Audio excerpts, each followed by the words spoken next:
नमस्कार दोस्तों, स्वागत है आपका न्यूज 80 पर। मैं हूं आपके साथ राहुल राणा। दोस्तों, उत्तर प्रदेश में पंचायत चुनाव को लेकर तमाम तरह की खबरें इन दिनों सोशल मीडिया पर, टीवी चैनल्स पर आपको सुनाई और दिखाई दे रही है। आज के समय में यह दावेदार तय नहीं कर पा रहा है कि उसको चुनाव की तैयारी करनी है कि नहीं करनी है, लेकिन जो खबर मैं आपको बता रहा हूं वो खबर आपके लिए झटका हो सकती है। उन दावेदारों के लिए बड़ा झटका हो सकती है जो चुनाव की तैयारी कर रहे हैं, और उनके लिए एक स्पष्टीकरण हो सकता है, एक क्लियर खबर हो सकती है कि वो इस चुनाव में आगे किस तरह काम कर सकते हैं, कितना उनको अभी रुकना चाहिए और कितना उनको आगे बढ़ना चाहिए। क्योंकि अभी तक राज्य निर्वाचन आयोग की ओर से कोई स्पष्ट जवाब नहीं आया था, लेकिन जो चिट्ठी मैं आपके सामने आज पढ़कर सुनाने वाला हूं वो चिट्ठी आपके लिए बहुत काम की खबर हो सकती है। चिट्ठी में लिखा है साफ तौर पर, और यह झटका दावेदारों के लिए भी इस चिट्ठी में लिखा है। वो चिट्ठी आपकी स्क्रीन पर मैं दिखा देता हूं। यह चिट्ठी है राज्य निर्वाचन आयोग की ओर से स्पष्टीकरण कि इलेक्शन समय पर नहीं होंगे। जी हां, उत्तर प्रदेश में पंचायत चुनाव अब देरी से ही होंगे।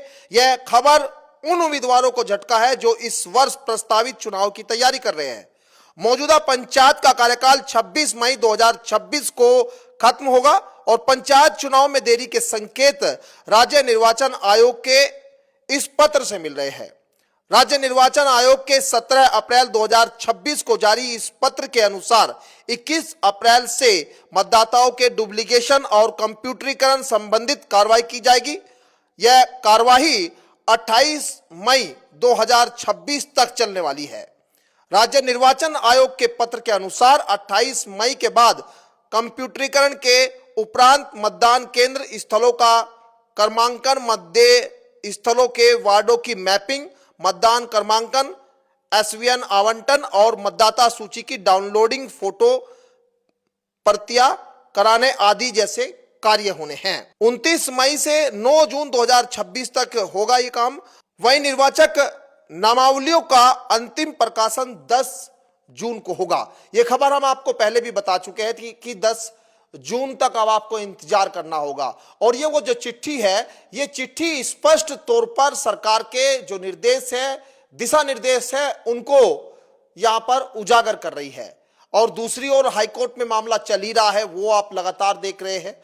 हाईकोर्ट जिस तरह से इस मामले को लगातार बढ़ा रहा है और जिस तरह से यहां पिछड़ा वर्ग के आरक्षण की बात हो रही है, यहां पर वो तमाम चीजें चल ही रही है, लेकिन इस बीच ये राज्य निर्वाचन आयोग की ओर से जो चिट्ठी सामने आई है, ये खबर बहुत अहम है।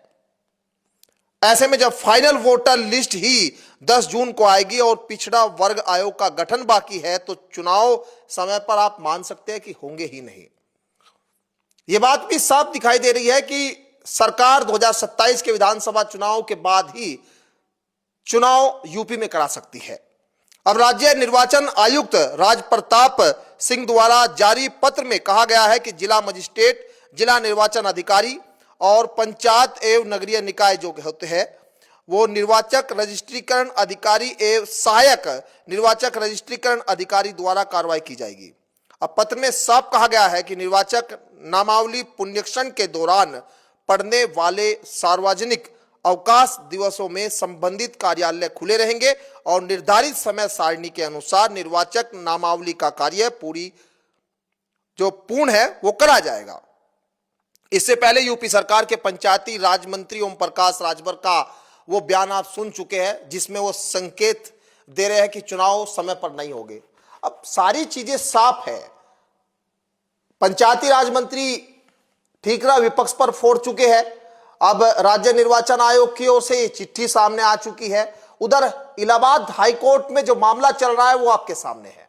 अब आप समझ सकते हैं कि चुनाव तो नहीं होने वाले 2026 में, चुनाव 2027 के विधानसभा चुनाव के बाद होंगे। इस बात की ज्यादा उम्मीद और जो विश्लेषण करता है वो इस बात की लगा रहे हैं, और सरकार में जो सूत्र है वो भी इस बात के संकेत दे रहे हैं। इसलिए सरकार 2027 की तैयारियों में है।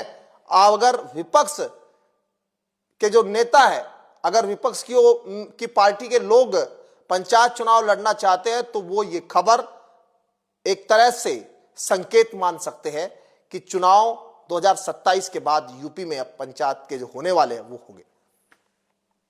फिलहाल इस रिपोर्ट में मेरे साथ इतना ही, लेकिन अगर आपको ये खबर अच्छी लगे तो आप इसे अपने दोस्तों तक भी शेयर जरूर करिए। नमस्कार।